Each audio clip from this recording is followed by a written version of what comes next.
انبیاء کرام علی نبینا وعلیہ الصلوۃ والتسلیم کے تعلق سے عقائد کا تذکرہ کی ساری سماعت فرمائیں۔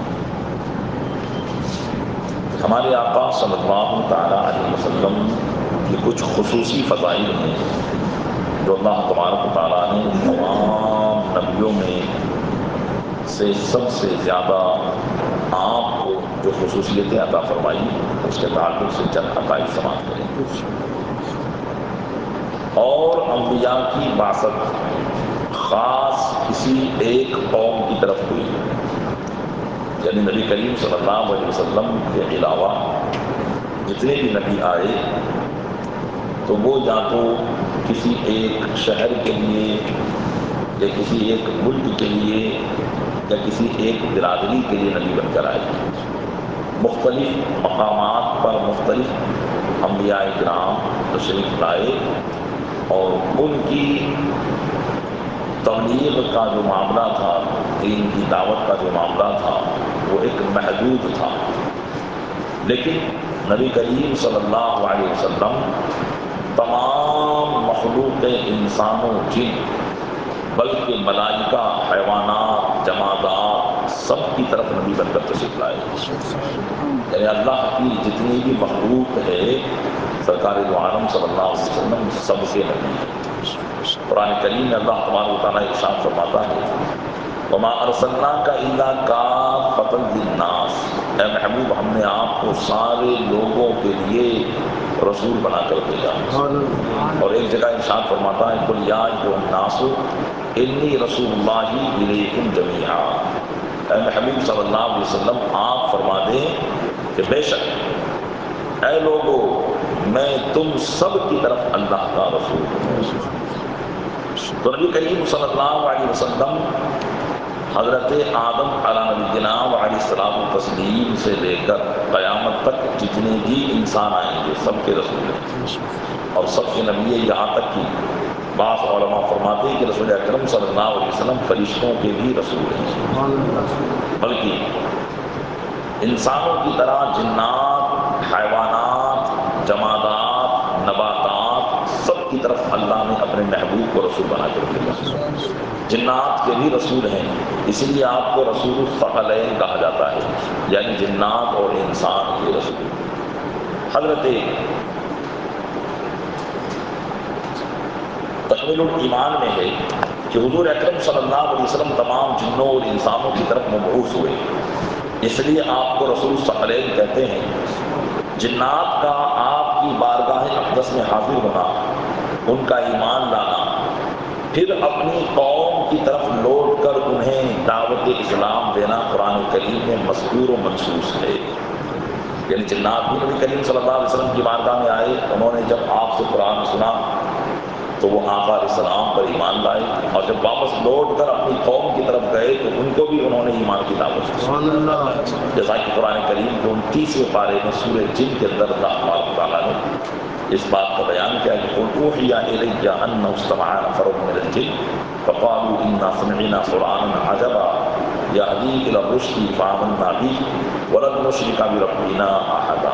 ان دونوں آیتوں میں اللہ تعالیٰ نے اسی بات کا بیان کیا ہے کہ جنات جب آپ کی بارگاہ میں آئے، انہوں نے آپ سے قرآن سنا تو اس پر ایمان لے آئے۔ پھر جب وہ اپنی قوم کی طرف گئے تو انہوں نے اپنی قوم سے کہا کہ اے ہماری قوم، ہم ایک ایسی جگہ سے آئے ہیں جہاں ہم نے عجیب بات سنی ہے اور ہم اس پر ایمان لے آئے، لہٰذا ہم ہرگز اللہ کے علاوہ کسی کو بھی شریک نہیں ٹھہرائیں۔ تو رسول اکرم صلی اللہ علیہ وسلم جناتوں کے بھی رسول ہیں۔ اکثر علماء کے نزدیک حضور صلی اللہ علیہ وسلم کا جنات اور انسان کی طرف مبعوث ہونا یہ آپ ہی کی خصوصیت ہے، یعنی آقا علیہ السلام ہی کی خصوصیت ہے کہ آپ جس طرح انسانوں کے رسول ہیں اسی طرح جناتوں کے بھی رسول ہیں۔ دیگر انبیاء علیہ نبینا وعلیہ الصلوۃ والتسلیم تشریف لاتے تو وہ صرف انسان کے رسول ہوتے تھے، اور بعض علماء کے قول کے مطابق حضور علیہ الصلوۃ والسلام کی بعثت اور رسالت فرشتوں کو بھی شامل ہوتی، اور محققین کے نزدیک آپ صلی اللہ علیہ وسلم کی بعثت تمام اجزائے عالم اور جمیع اقسام موجودات کے لیے ہے، خواہ وہ جمادات، نباتات ہوں یا حیوانات ہوں، آپ موجودات کے تمام ذروں اور کل کائنات کی تکمیل و تربیت فرمانے والے ہیں۔ یعنی کائنات میں اللہ کے علاوہ جتنی بھی چیزیں ہیں نبی کریم صلی اللہ علیہ وسلم سب کے رسول ہیں اور سب پر آپ کی اطاعت فرض ہے. اس لیے آقا علیہ الصلوۃ والسلام جب درخت کو بلاتے تھے تو درخت بھی آپ کی بارگاہ میں، اور جانور بھی اپنے آپس کے معاملات نبی کریم صلی اللہ علیہ وسلم کی بارگاہ میں آ کر سناتے تھے اور فیصلہ کرواتے تھے. جیسا کہ ایک واقعہ ہے کہ ایک اونٹ نبی کریم صلی اللہ علیہ وسلم کی بارگاہ میں شکایت آئی کہ وہ اونٹ جو ہے جو بھی اس کے قریب جاتا ہے اسے کاٹ لیتا ہے اور اپنے قریب نہیں آنے دیتا. اس کے مالک نے آقا علیہ السلام سے شکایت کی تو آقا صلی اللہ تعالیٰ علیہ وسلم اس اونٹ کے پاس گئے اور اس اونٹ نے آپ سے کچھ بات کی تو نبی کریم صلی اللہ علیہ وسلم نے فرمایا کہ اس کے مالک کو بلاؤ. تو اس کے مالک کو بلایا گیا تو آپ نے فرمایا کہ یہ اونٹ تمہاری شکایت کر رہا ہے، یہ کہہ رہا ہے کہ تم اس سے کام زیادہ لیتے ہو اور اسے دانا پانی کم دیتے ہو. تو یہ دیکھیے اونٹ ایک جانور ہے اور اپنی شکایت نبی کریم صلی اللہ علیہ وسلم سے کر رہا ہے اس لیے کہ وہ جانتا ہے کہ اللہ کے محبوب ہیں اور یہ ہمارے نبی ہیں، انہی کے پاس ہمارا فیصلہ ہوگا. اسی طریقے سے ایک مرتبہ ایک شکاری ایک ہرنی کے بچے کو پکڑ کر لے گیا تو وہ ہرنی نبی کریم صلی اللہ علیہ وسلم کے پاس دوڑتی ہوئی آئی اور عرض کرنے لگی یا رسول اللہ، ایک ہرنی کو شکاری پکڑ کر لے گیا تو وہ ہرنی نبی کریم صلی اللہ علیہ وسلم آقا علیہ السلام اس کے قریب سے گزرے تو کہنے لگی کہ آپ مجھے اس شکاری سے اتنی مہلت دلا دیں کہ میں اپنے بچے کو دودھ پلا دوں. نبی کریم صلی اللہ علیہ وسلم نے اس شکاری سے کہا کہ اس کو چھوڑ دو تاکہ اپنے بچے کو دودھ پلا کر آ جائے. تو شکاری نے کہا کیا لوٹا ہوا شکار بھی واپس آتا ہے؟ آقا علیہ السلام نے فرمایا کہ واپس آئے گی، یہ میری ضمانت ہے. چنانچہ وہ ہرنی گئی اور پھر اپنے بچے کو دودھ پلا کر واپس آ گئی. نبی کریم صلی اللہ علیہ وسلم سے شکاری نے پوچھا کہ آپ کون ہیں؟ آقا علیہ السلام نے فرمایا کہ میں اللہ کا نبی ہوں، اس کا پیغمبر ہوں اور جانور بھی مجھے پہچانتے ہیں. بس اس معجزے کو دیکھ کر وہ شکاری بھی ایمان لے آیا. یہ دیکھیے ہرنی بھی جانتی ہے کہ اگر کوئی میری فریاد رسی کر سکتا ہے، میری مجبوری کو سمجھ سکتا ہے تو وہ یہ اللہ کے محبوب ہے، اللہ کے نبی ہیں، اس لیے کہ آپ جانوروں کی طرف بھی رسول بن کر تشریف لائے. غرض کی جس طرح انسان کے ذمے حضور صلی اللہ علیہ وسلم کی اطاعت فرض ہے، جیسے تمام انسانوں پر یہ فرض ہے کہ وہ اللہ کے محبوب صلی اللہ علیہ وسلم کی بات کو مانیں. قرآن کریم اللہ ارشاد فرماتا ہے یا ایھا الذین آمنوا اطیعوا اللہ واطیعوا الرسول، اے ایمان والو اللہ کی اطاعت کرو اور رسول کی اطاعت کرو. یعنی اللہ کا کہا مانو اور رسول کا کہا مانو. اور ایک جگہ ارشاد فرماتا ہے یا ایھا الذین آمنوا اطیعوا اللہ ورسولہ، اے ایمان والو اللہ اور اس کے رسول کی اطاعت کرو. اور ایک جگہ ارشاد فرماتا ہے وما آتاکم الرسول فخذوہ وما نہاکم عنہ فانتہوا، جو تمہیں رسول دے اسے لے لو اور جس سے منع کرے اس سے رک جاؤ.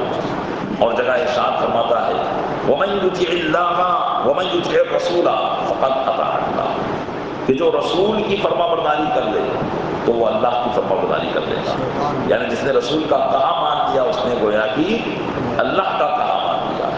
تو تمام انسانوں پر اللہ کے محبوب صلی اللہ علیہ وسلم کی اطاعت اور ان کی فرما برداری کرنا فرض ہے.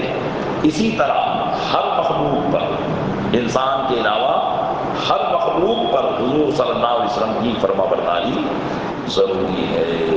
جیسا کہ مدارج النبوہ میں حضرت شیخ محقق علی الاطلاق محدث دہلوی رحمۃ اللہ علیہ ارشاد فرماتے ہیں کہ جس طرح حیوانات سب کے سب حضور صلی اللہ علیہ وسلم کے حکم کے مطیع اور فرما بردار تھے، اسی طرح نباتات یعنی اگنے والی چیزیں بھی آپ صلی اللہ علیہ وسلم کی فرما برداری اور اطاعت کے دائرے میں تھے. جس طرح نباتات کو حضور صلی اللہ علیہ وسلم کے حکم کا فرما بردار اور مطیع بنایا ہوا تھا، جمادات بھی یہی حکم رکھتے تھے. یعنی پتھر بھی نبی کریم صلی اللہ علیہ وسلم کے حکم کے مطیع و فرما بردار تھے. حضور اکرم صلی اللہ علیہ وسلم ملائکہ، انسان، جنات، حور، غلمان، حیوانات، جمادات، غرض تمام عالم کے لیے رحمت ہے. اللہ نے آپ کو ساری جہان کے لیے رحمت بنا کر بھیجا ہے. ارشاد فرمایا وما ارسلناک الا رحمۃ للعالمین، اور اے محبوب ہم نے آپ کو سارے جہان کے کے لیے رحمت بنا کر بھیجا، رحمت للعالمین۔ دیکھیے یہاں پر بھی عالمین ہے، اور ایک جگہ ہے الحمدللہ رب العالمین، تمام تعریف اللہ کے لیے جو سارے عالم کا پروردگار ہے، اور یہاں پر بھی وہی رحمت للعالمین، مطلب اللہ عز و جل سارے عالم کا پالنے والا ہے، اور نبی کریم صلی اللہ علیہ وسلم سارے عالم کے لیے رحمت ہے۔ تو آپ کی رحمت سب کو شامل ہے، چاہے وہ کوئی مخلوق ہو، اور مسلمانوں پر تو نہایت ہی مہربان ہے۔ نبی کریم صلی اللہ علیہ وسلم مسلمانوں پر تو نہایت ہی مہربان ہے۔ قرآن کریم میں اللہ ارشاد فرماتا ہے لقد جاءکم رسول من انفسکم عزیز علیہ ما عنتم حریص علیکم بالمؤمنین رؤوف رحیم۔